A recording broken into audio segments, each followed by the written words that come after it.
magic carpet ride continues. This ball club has been amazing all season long. What's going on, everyone, and welcome to episode number 34, Swinging for the Fences. Episode number 34. So, it's the Felix Hernandez edition of the show. It is the Freddie Garcia, the Chief, the edition of the show. It is Darren Bragg, circa 1995. How about Keith Comstock? How about Lee Guterman? Yeah, so episode number 34. I want to thank everybody for tuning in, and if you're watching live on X, go ahead and switch over to the YouTube channel. While you're there, hit subscribe, hit the thumbs up button. That would be greatly appreciated. If you're watching and you were paying attention to the X feed earlier today, today was supposed to be the first day that the captain, Brian Abker, was going to join me as the co-host. Unfortunately, the cap is he had a medical emergency, man. He's not really doing all that well. So hopefully he'll be feeling better next week. But I want to wish a speedy recovery to the captain. Man, I hope you're doing well. And get well soon, man. All right. So the Mariners had themselves a shitty road trip. And when I say shitty, I mean fucking shitty. They went 3-6 on the road trip. 37 runs scored to 45 given up. That came on the heels of the last East Coast road trip when the Mariners went 3-6 against Baltimore, New York. 3-7 against Baltimore, New York, and Washington. They scored 34 runs on that road trip to 51 against. Very similar. Very, very, very similar. Total, the Mariners are 19-25 on the road versus obviously much better at home. And it got me thinking, what is the reason why this team seriously just, once they're away from T-Mobile Park, they look like a completely different team. Nothing seems to go right. Yes, they put up some crooked numbers on this road trip, but it was vastly different. It was vastly different. First thing, Julio Rodriguez, 3 for 31. 3 for 31, 1 run scored, 2 walks, 9 Ks. Julio Rodriguez, the star, the superstar of this team, the guy, the straw that stirs the drink. Number 44, Julio Rodriguez. He's supposed to be the man. For whatever reason, something is not equating, and I'll tell you exactly the reason why. It was the second game of the Tampa Bay series. I believe it was the second at bat. He gets a cutter middle up and swings right through it. That's all you need to know. Julio Rodriguez is not hitting the fastball this year. He's not getting out in front of the fastball. So what you're not seeing are the doubles. You're not seeing the home runs, which generally do go to left field. Yeah, I mean, his average is fine. And, he'll knock a home run to right field. You'll see base hits to right field. And I think and the reason for this is quite simple. What were the two things that stood out from Julio's first 2 years? He was chasing a lot. 100% Julio Rodriguez was chasing a lot. So I think coming into this season, his objective really was to not, obviously keep the chase numbers down, but also key on the off-speed pitches that were low and away. Lower in the zone, lower in the way, low and away. And being able to not only handle those balls, but take them the other way. And I think he's actually done a pretty good job of both because, his chase rate is extremely down. But because of that, he's not looking fastball. And that's, of course, those are the developments of young players. Remember now, this is his only third season, and it is what it is. But Julio right now is just not hitting the baseball at all. The other thing, Luis Castillo. 2 horrible starts on this road trip. 10 1/3 innings pitched, 9 earned runs on 13 hits, 6 walks, 8 Ks, and 3 long balls.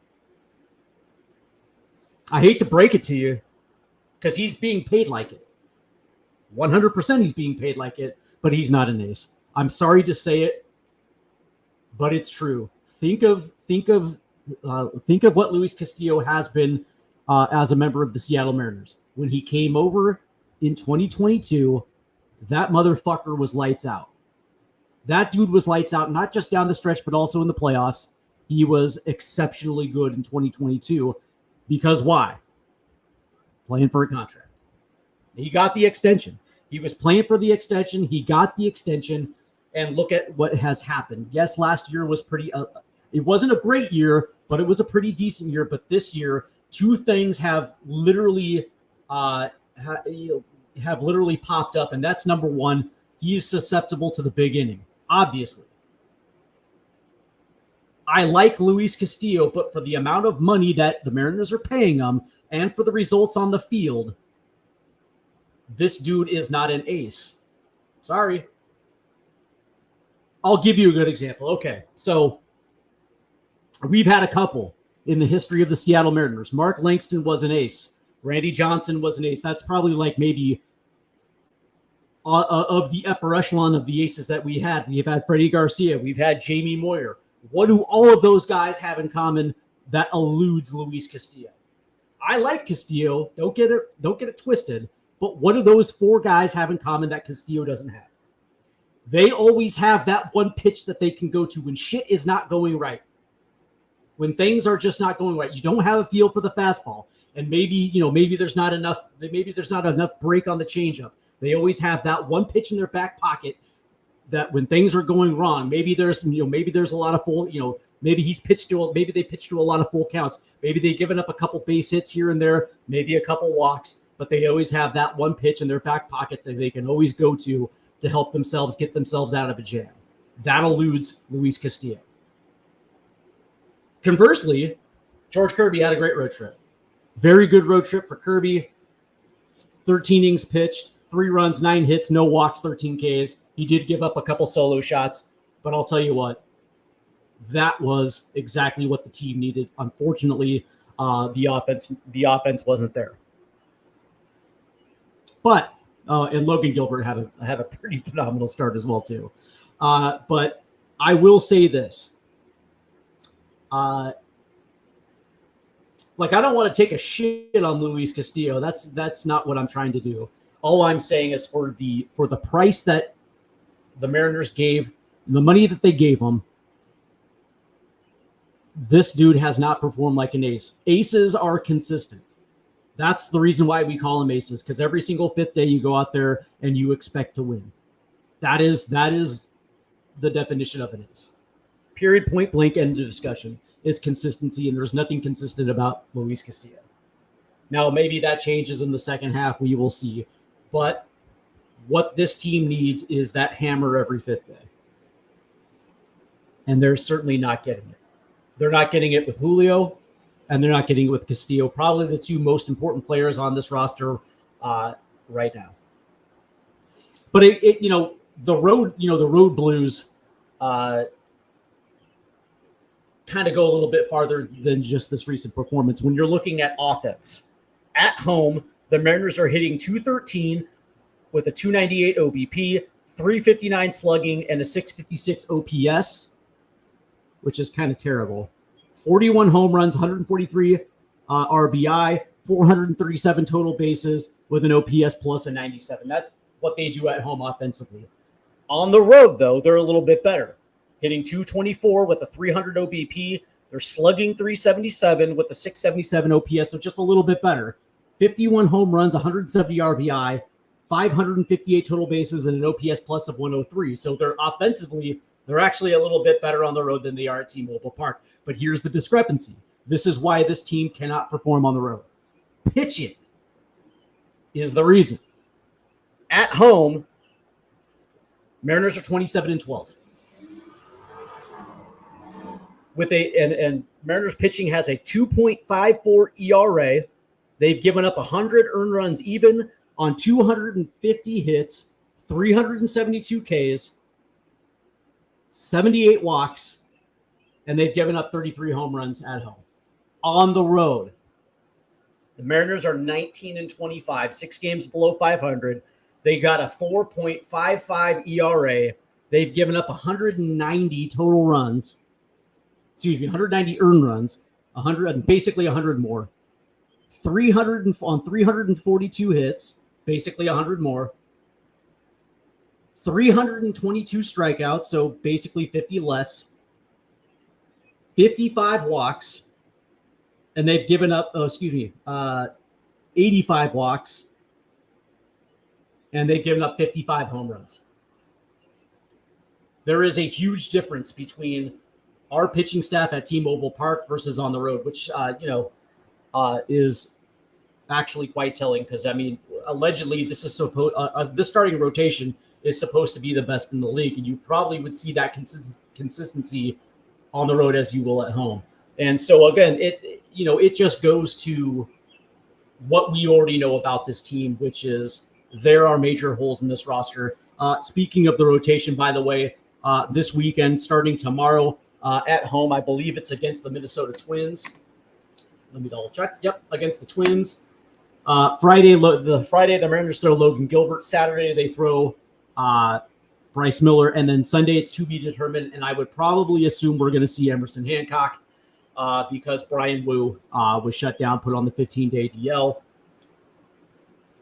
Speaking of which, that also opens up a quick discussion of what is going to be in the best interest of Brian Wu moving forward. This is now the second time that they've had to deal with some sort of setback for Brian Wu. In the interim, Emerson Hancock is more than capable. He started the season in the rotation. Outside of his start in Milwaukee, he's pitched pretty well.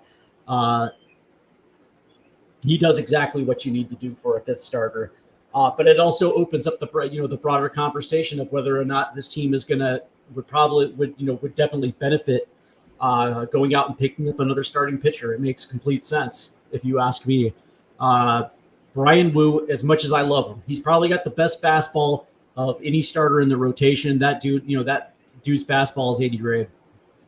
The problem with Brian Wu is he obviously can't stay healthy.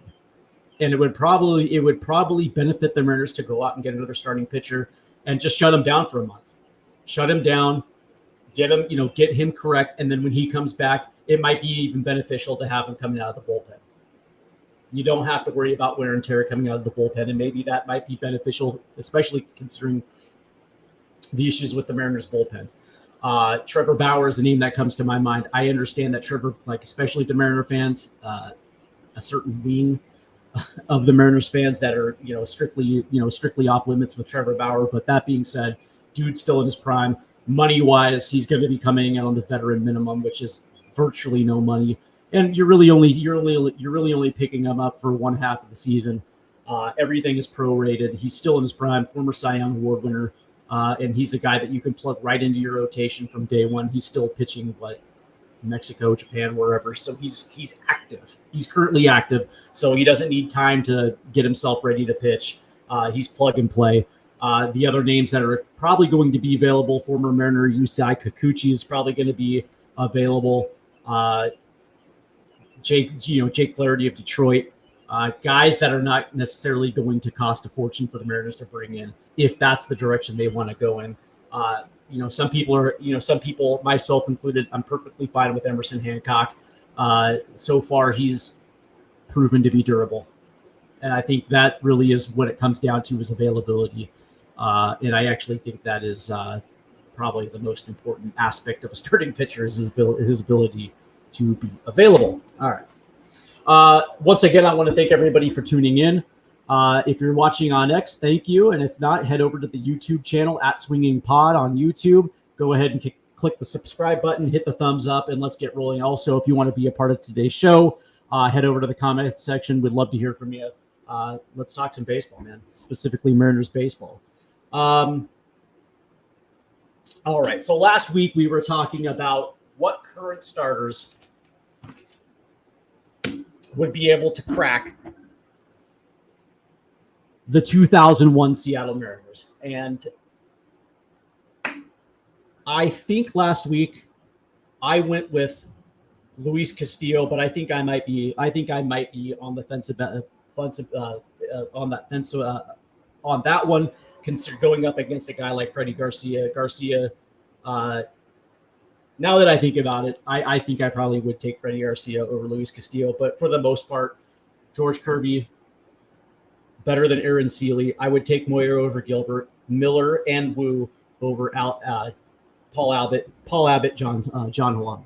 I took Kasasaki over Munoz, Arthur Rhodes, and Jeff Nelson, but I did make some concessions that I probably would take Spire Stanek and Taylor Saucedo over the rest of that bullpen. This week, we are talking about the starting lineups, into the field. And I want to start off today with catcher. Dan Wilson versus Cal Raleigh. This is an interesting one. Now, for all those old Mariner heads out there that remember Dan Wilson's career, the one thing that I loved about Dan Wilson was the dude was a beast, man. He virtually played every single game. Defensively, he was next to Ivan Rodriguez. He probably was the best catcher in the division, if not the best catcher in the American League. Defensively, pretty solid arm. Was able to handle his pitching staff as well, much like Cal Raleigh. I actually think Wilson is just a slightly better defender than Cal Raleigh, but for the most part, it's a wash. So the question is what do you covet? Do you covet average, a guy who consistently can get on base, versus the power? Because obviously Cal Raleigh can slug.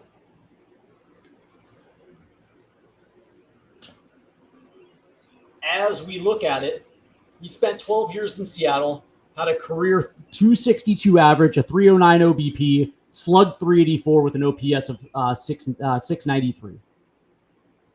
88 total home runs, 508 runs batted in 2001. He hit 265 with a 305 OBP, slugged 403 with a 708 OPS. He had a 90 OPS plus.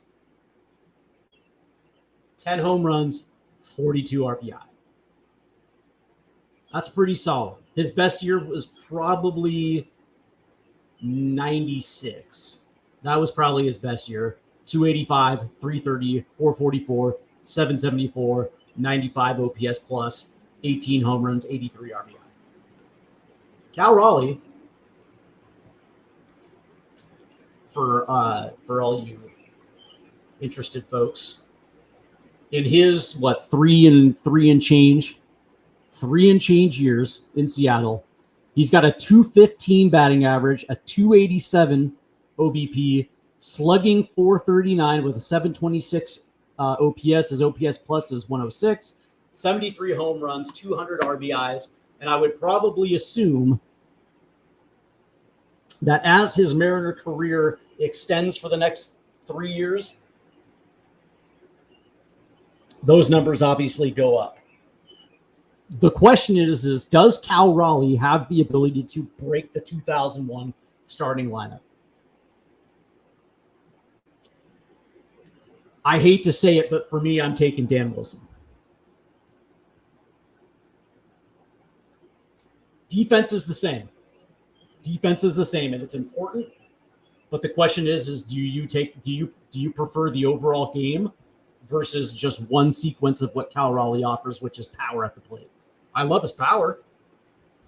It's nice having a catcher that can hit 30 home runs. That's pretty fantastic. I think defensively, I think Wilson's just slightly better defensively. But, their ability to handle the pitching staff, there's a reason why Zebby Zapala got DFA'd, because nobody wanted to pitch to him. Our starting pitching prefers the comfortability of what Cal Raleigh offers, which is the exact same thing. Same thing what Dan Wilson did back in the day. The reason why I'm taking the overall consistency of Dan Wilson over Cal Raleigh is the fact that when we're talking about power, there's going to be power in spades. So I would easily take Dan Wilson in this spot over Raleigh. All right. At first base, John Allrood versus Ty France. Now, again, for those who go back a little ways, In 2001, John Allred was an all-star. Just like Ty France, he's a two-time all-star. Very good player. He was an all-star in 93 for Toronto, had a phenomenal year. And in 2001, he was, again, phenomenal. A 302, he batted 302, a 401 OBP, slugged 472 with an 873 OPS. He had an OPS plus of 136 that year. 21 home runs, 95 RBI, and of course, he was pretty much a Gold Glover. He was in his time in Seattle, he was a three-time Gold Glove winner. So defensively, check. 100% better defender than than Ty France. Ty France also, again, two-time All-Star. But the biggest problem with Ty France was France was only a one-time All-Star, I beg your pardon. After 2021, in which he hit 291, 368 OBP, slugged 445, he had a 813 OPS, 128 OPS plus,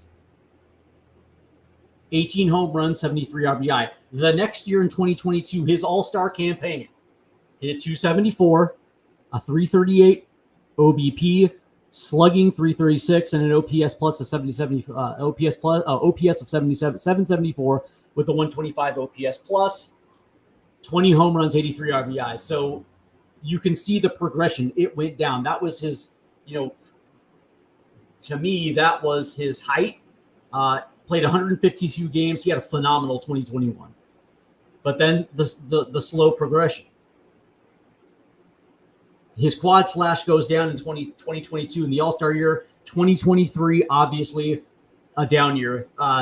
Hit 250, 337 OBP, slugged 366 with a 703 OPS, 100 OPS plus, 12 home runs, 58 RBIs. And this year, again, everything is down. 234, 326 OBP, slugging 381, 707 OPS plus, OPS, and then an OPS plus of 108, 8 home runs, 29 RBIs. And I listen, I like Ty France, but defensively, he can be a liability. John Allred's a Gold Glover and a much better hitter. And, that's the thing. It's like everything that you liked about Ty France in 2021, the ability to use the entire field, the ability to spray, use both gaps. John Allred did that, and he hit for a little bit better power. And, of course, he also hit for the cycling. Ty France does not upseat John Allred. It just does not happen. I like Ty France, but it just does not happen. Second base, Brett Boone versus Jorge Polanco. Now, I love Boone. I've always been a fan. I know Brett a little bit. Very good guy. Started his career in Seattle. Had a very solid 1993. Played in 76 games. It was pretty solid, but of course his career really got started the next year in Cincinnati. But he did come back to Seattle in 2001.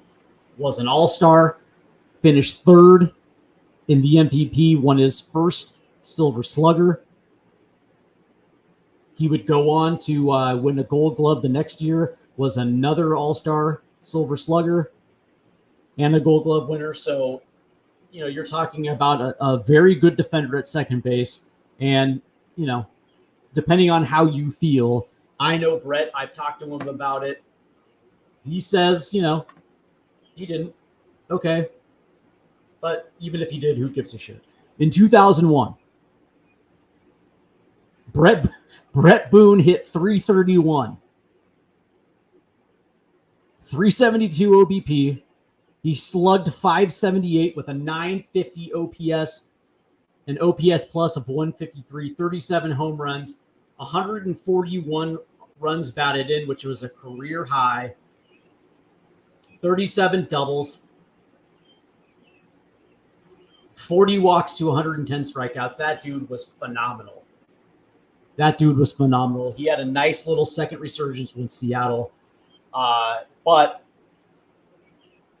the biggest problem to deal with was and then of course he lost the MVP to his teammate Ichiro Suzuki, the underappreciated Ichiro Suzuki. All right. And the biggest problem with Jorge Polanco. Now, I don't know how you guys feel about this, but the one thing that I do know is that Polanco is 31 years old, and he's already been in the league 10 years. This is usually where you see prime years, usually like 27 to 31, 32-ish is usually the prime years.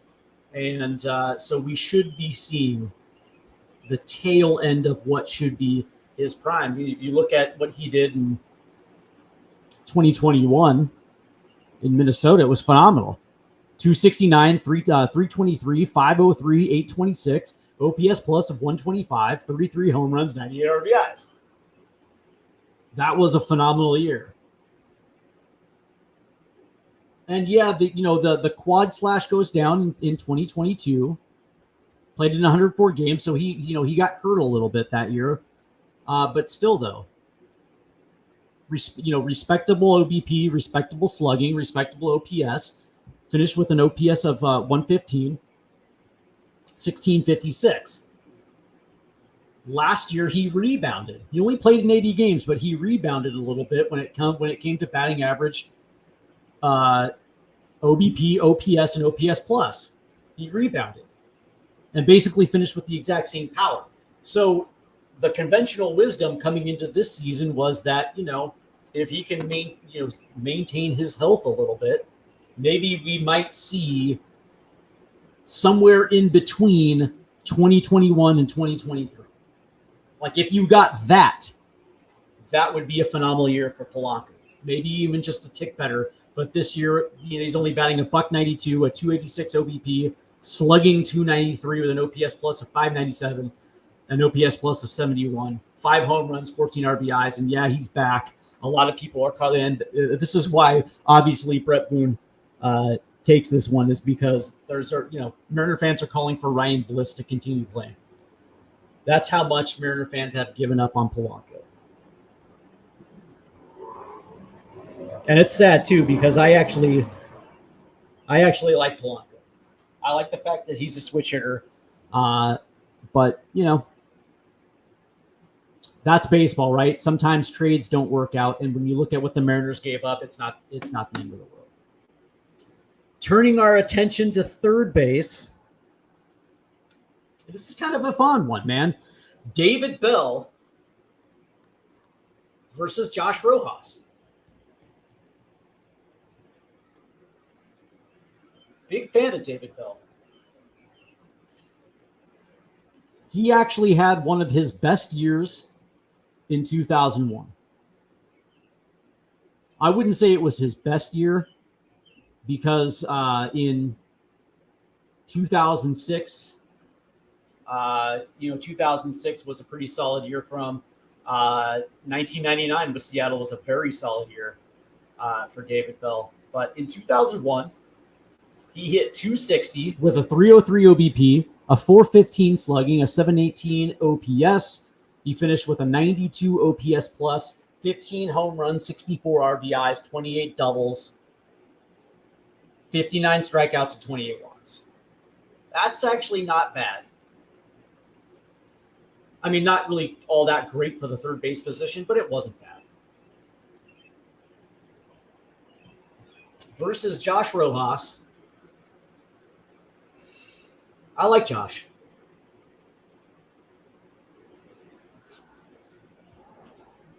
So last year, in his 46 games with Seattle, 272, 321, 400, 721 with a 104 OPS plus, 4 home runs, 14 RBI. In his, I guess you can say, 1 full year in Seattle, 259, 319, 385, 704, a 104 OPS plus, 8 home runs, 29 RBIs. I would like to think that the sample size is too small, but this is what we have to work on. This is kind of an interesting one, considering. David Bell I think he had like a 5-year run in Seattle. He never really had never really had the big power numbers as you would traditionally see for a third baseman, but he wasn't a punk. He was steady. I would probably assume that the 2024 Mariners would like to have prime David Bell manning third base. The biggest question for me regarding Josh Rojas is he an everyday player? At times this year, you've seen Josh Rojas play phenomenally. There's been a lot of times where I've given Josh Rojas his props because he's played exceedingly well. But overall, power numbers aren't there. The slugging, not necessarily there. Anytime you're slugging under 400, it's it lets you know that that's not necessarily his game. His OBP has always been nice, but his OPS plus below 700, carrying the same OPS plus, he's at 415, 4 home runs, 15 RBIs this year, which basically is the same as he did in 46 games last year. And he's got 30 more games this year. So obviously David Bell beats out Rojas.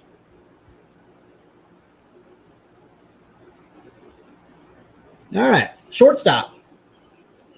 Carlos Guillen versus J.P. Crawford. And the funny thing was,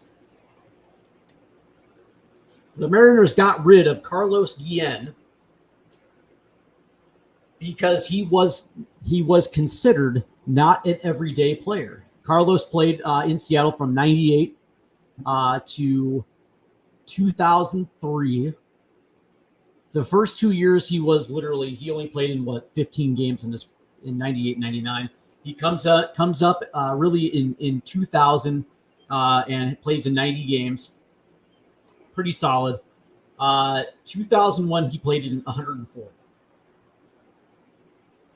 That season he hits 259 with a 333 OBP, 355 slugging, 689 OPS, 87 OPS plus, 5 home runs, 53 RBIs. Now, conversely, his first season in Detroit, 2004, the Mariners gave up on him. He played in 136, and that's when he made his first All-Star appearance, and really the offense took off for him. And it was just a waiting game, really. All the Mariners had to do was just wait on, because he had a 4-year clip in Detroit between 2004 and 2008. Excuse me, a 5-year clip where he produced some unbelievable number. 3-time All-Star, finished 10th in the MVP in 2006 when they went to the World Series, and he had an unbelievable year that year. It was just an issue of waiting it out. J.P. Crawford, on the other hand, who I think is a very big fan favorite. This year, I'm going to go back to the last couple of years because I don't think this year you really can. He missed a big chunk of time. And the reason why I want to go to this, for last year is because that really was prime J.P. Crawford. His 2021, he hit 273, 338 OBP, 376 slugging, 715 OPS with a 102 OPS plus. Last year, he hits 266 with a 380 OBP, slugged 438 with an 818 OPS and a 132 OPS plus, 19 home runs, 65 RBIs, 94 walks, and 534 at-bats. And of course, it was widely regarded because he went to Driveline. Now, granted, Carlos Guillen went to Detroit and had a nice little career there in Detroit. Congratulations. J.P. Crawford has been one of those guys that had a miraculous turnaround. I don't necessarily give a shit about this season because I think all of us understand what J.P. brings to the table, and he's a pretty good leader. In this circumstance, J.P. Crawford cracks the 2001 roster over Carlos Guillen. In left field,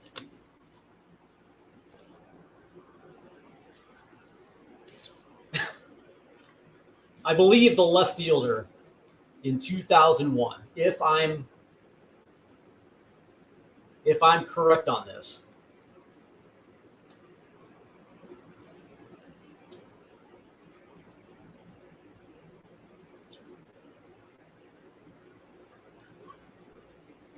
let me pull this up.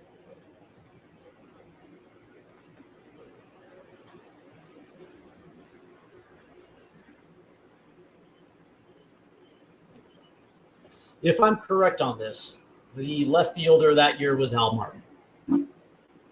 I think the Mariners got Al Martin the year before.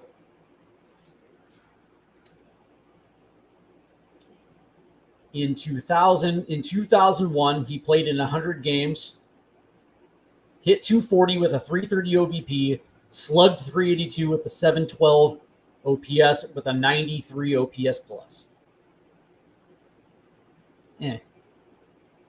7 home runs, 42 RBIs, 37 walks to 59.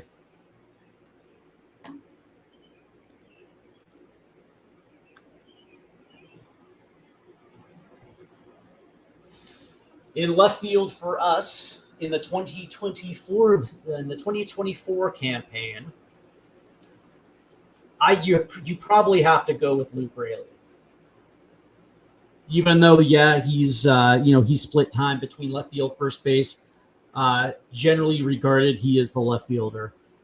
He's this year 253, 299 OBP, 444 slugging, 743 OPS, 115 OPS plus, 9 home runs, 22 RBIs, 66 strikeouts to 8 walks. That's not really a good. Slash. But that being said, Al Martin, Al Martin was not good for the Seattle Mariners. He was a left-handed bat, and I still remember the Game 4 of the 2000 ALCS. He ropes a double down the right field line, which broke up Roger Clemens' no-hit bid in Game 4 of the 2000 LCS. I was there, and I was actually quite pissed because I was about to see a no-hitter in the playoffs. But that's not why I don't like him. I don't like him because he was not really that great of a defender. Not exactly a good first step. And, of course, he was shit at the plate. I'm more willing to put Luke Raley ahead of Al Martin because Luke Raley, now, granted, both of them have consistency issues, but I'm asking you which player you would rather take. Would you rather take the speed and the overall production week to week of Luke Raley versus Al Martin? I think I probably would. I think that's a no-brainer. All right. In center field, it is Mike Cameron versus Julio Rodriguez. Now, this is kind of an interesting. Mike Cameron had a very good year. As a matter of fact, I think he had a career year in 2001. He was an all-star, Gold Glove, finished 16th in the MVP race.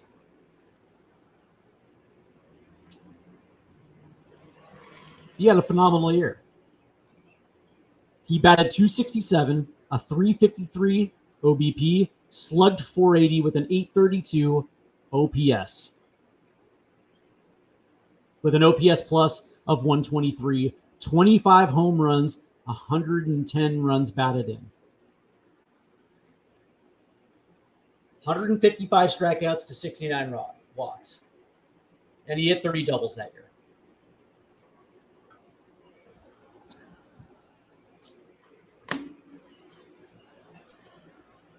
And, of course, he was a phenomenal defender. Gold Glove defender. I think we all remember the hype Mike Cameron brought when he came to Seattle after Junior was traded to Cincinnati. Very good defense, very good defender. As a matter of fact, it made Seattle fans be okay with the loss of Junior. Julio Rodriguez. Now, granted, he's only 23 years old, and this is interesting. Two-time All-Star, finished 7th and 4th in the MVP, 2 Silver Sluggers. He's in his 3rd year. In his rookie year, Julio hit 284 with a 345 OBP, slugged 509 with an 853 OPS, 147 OPS plus, 28 home runs, 75 RBI. 145 strikeouts to 40 walks, and 25 doubles last year. Now, mind you, after slow starts, both his rookie year and his second year, he had terrible starts to the season, just like he's having this year, which is why I always thought that, the craziness Mariner fans have over Julio right now. And granted, it's probably well worth it. It's probably worth it. But he always seems to turn it on in the second half of the season. In year 2, Julio batted 275, a 333 OBP, 485 slugging, 818 OPS with a 129 OPS plus, 32 home runs, 103 runs batted in, 175 strikeouts to 47 walks. So his quad slash dipped a little in his sophomore season. Strikeouts went up by 30, but walks went up 7. Home runs, he hit 4 more home runs, and it seems like he hit about 28 more, had 28 more RBI, and he also hit 12 more doubles. Obviously, this year it's been suspect. 252 batting average, 303 OBP. He's only slugging 335, which is a travesty. 639 OPS, 88 OPS plus, 7 home runs, 29 RBI, and only 6 doubles. 95 strikeouts to 22 walks.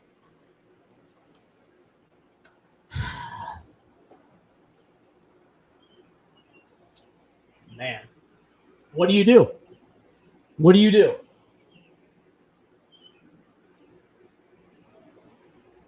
My first initial reaction is to take Julio. I think defensively,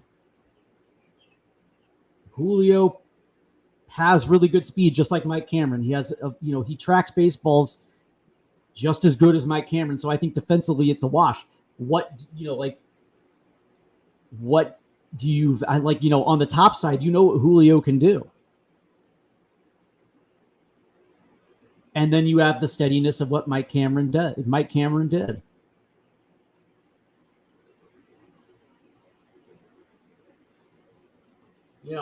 From 2000 to 2000, from 2000 to 2002, that 3-year stretch, Mike Cameron hit what? 69 home runs and 200 and some odd RBI. Struck out a little bit, but he also walked a ton.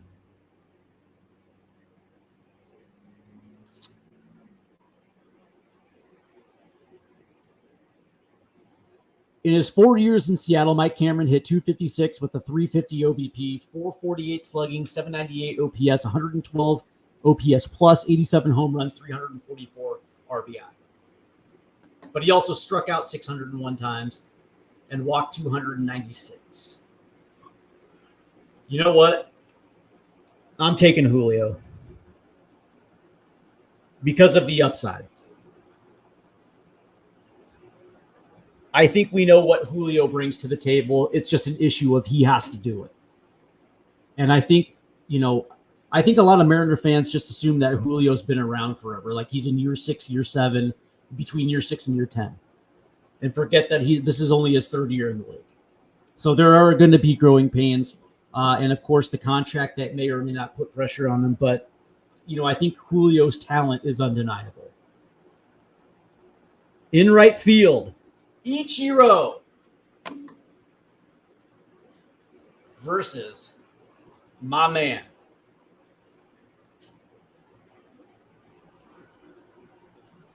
Mitch Haniger.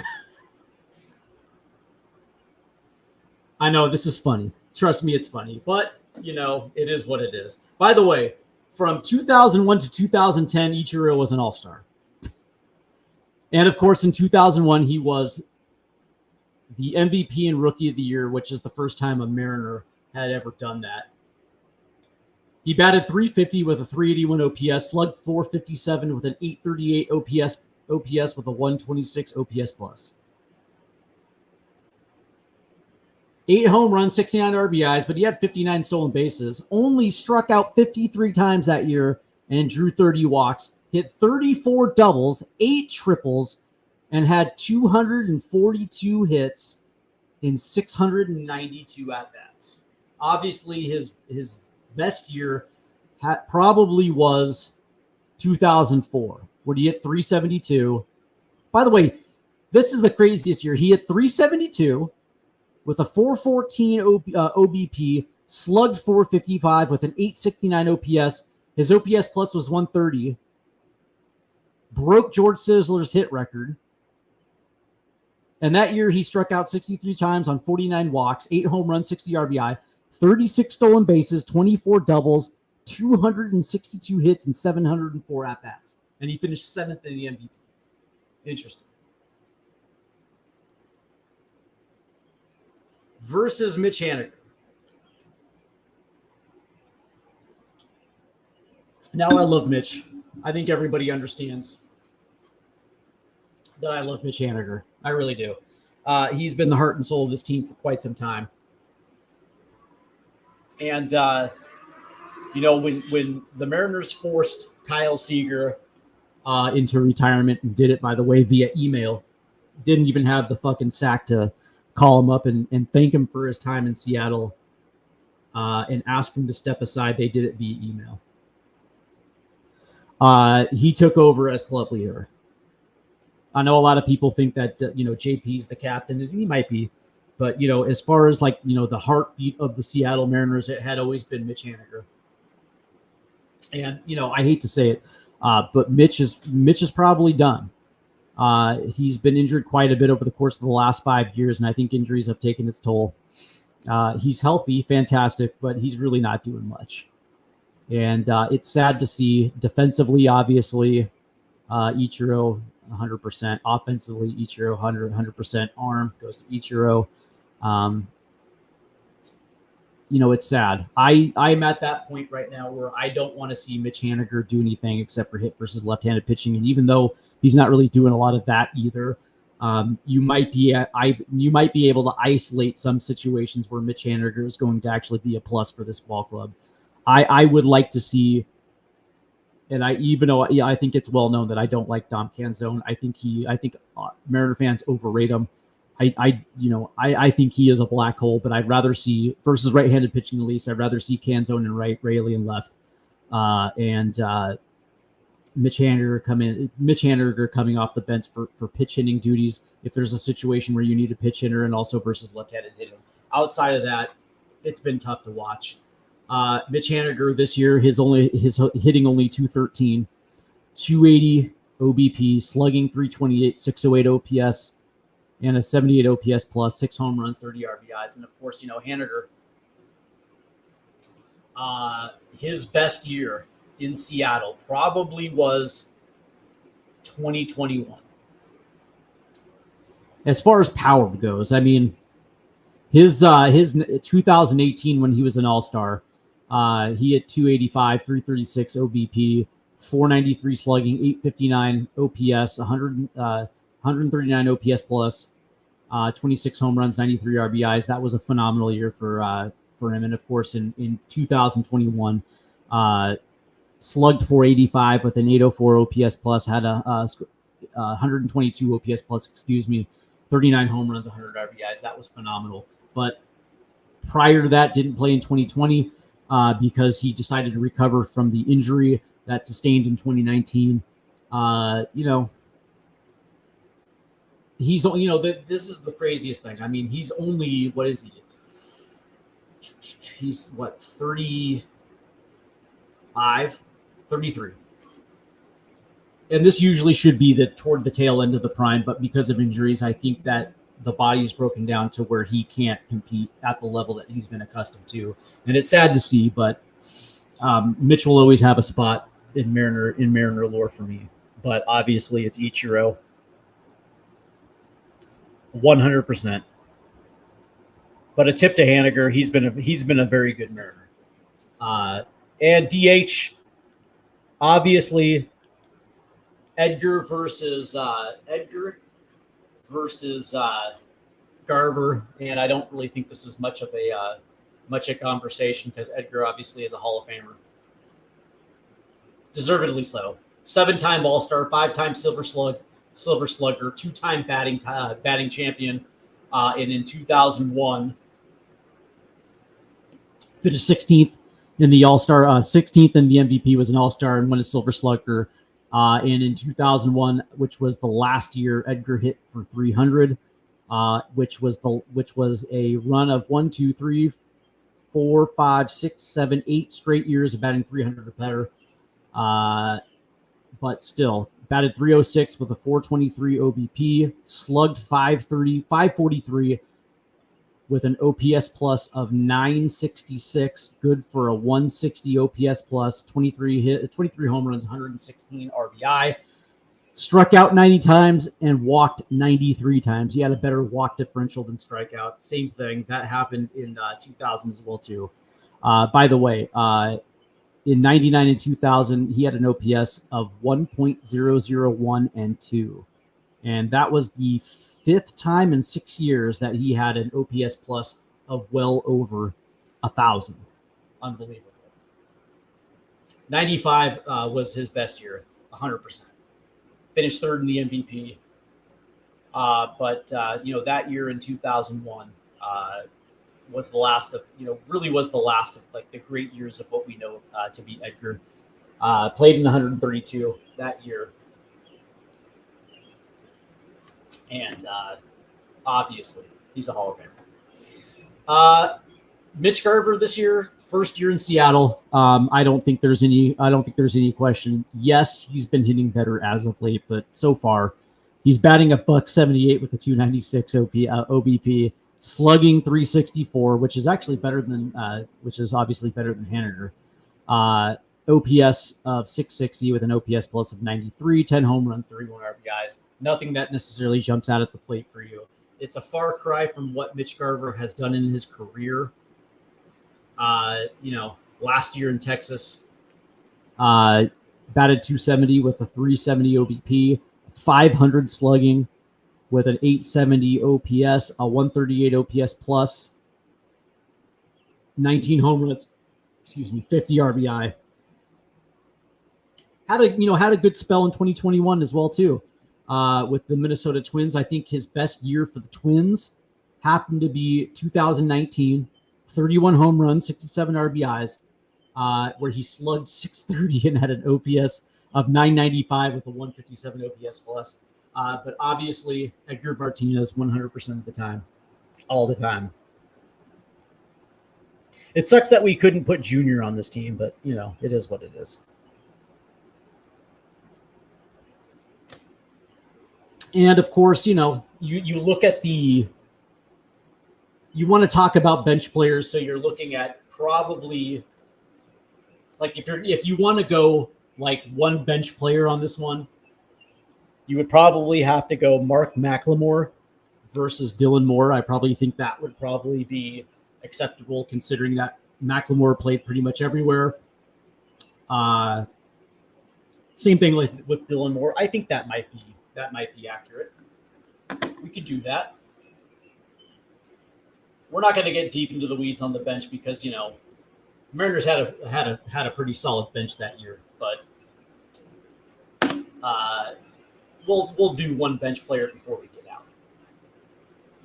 By the way, Mark McLemore was probably the underrated killer of the of those 2000, the 2000 stretch to 2004. He was very, very, very, very productive. As a matter of fact, in 2001, he had his best year, offensively at least. He hit 286 with a 384 OBP. He slugged 406 with a 790 OPS, and he had 115 OPS plus. 5 home runs, 57 runs batted in, 16 doubles, 84 Ks to 69 walks. And of course, he played everywhere. 117 hits that year in 409 at-bats, played in 125 games. I mean, Mark McLemore, he had 7 steals that year. He was solid, man. He was that first guy off the bench. You can plug and play him everywhere.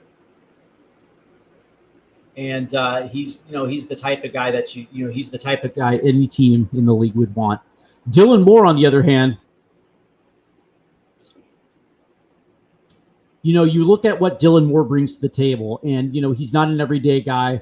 He's going to play in about 100 games, 100 to about 120 games, somewhere in that spell. He's going to see the field quite a bit. His, I would think that his best year might have been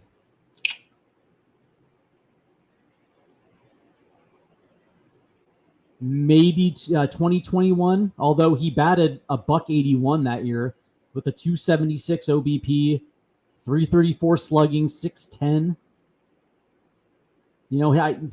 Like his best year without the power was probably 2020, but a full season was probably 2022. And, he played in 104 games that year. He hit 224, 368 OBP, 385 slugging, 753 OPS with a 122 OPS plus, 6 home runs, 24 RBI, but he had 21 stolen bases. Solid year. Hit 11 doubles. This year, though, he's batting 209, 316 OBP, 413 slugging, 728 OPS plus of 112. So, the slugging numbers are there. 8 home runs, 26 RBI, 13 stolen bases, 25 walks, 14 doubles. That's actually pretty good in 67 games, 245 at-bats. But, as much as I like Dylan Moore, and we're talking about the same type of player, super utility, a guy who's going to see the field at least 4 times a week, and you can play him anywhere. He's going to be able to cover it. But I thought, again, we're talking consistency and who's going to be able to crack the lineup. It's got to be McLemore. Just for the overall consistency. If you need a guy to come out and pinch hit, or you need a guy to, you need a guy to start 3-4 times a week, you're going to get a guy who's going to hit, 270 or better. It's not bad. So this really was an exercise just to kind of see exactly where this team stacks up to versus the best team this franchise has ever had. And it wasn't necessarily to pit veteran team versus young team, because a lot of these guys at one point were core players. But that being said, man, it just lets you know where the Mariners have to go. I would think so. But a couple current Mariners are on there, just because left field was a pit, and I'm taking the upside of Julio. But for the most part, and JP obviously, but for the most part, this is exactly how I look at this, and it lets you know that this team has a lot of upside. For a team that's leading a division by 4.5 games, with all the problems that they have, there's still a lot of upside on this roster, and it could be even better.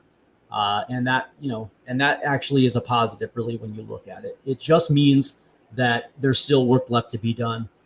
This is a second half team. So, come July, come August, we're probably going to see a different version of this team. But, I think this team can win their first division title since 2001, but it's going to require Jerry Dipoto to make some uncomfortable decisions. And It's gonna take some firepower, man. He did it once in 2022. You know, it's not like he hasn't made these moves before, because he has. So we'll see. I want to thank everybody for tuning in. Next week we will be back for episode number 35, and hopefully we'll have Abker, the captain, by my side for his first show. And again, I want to apologize, but sometimes health comes before anything else. And so, Cap, man, get healthy, and hopefully we'll see you next week. As for everybody else, I want to thank you for tuning in. We'll see you next week. Have a good night.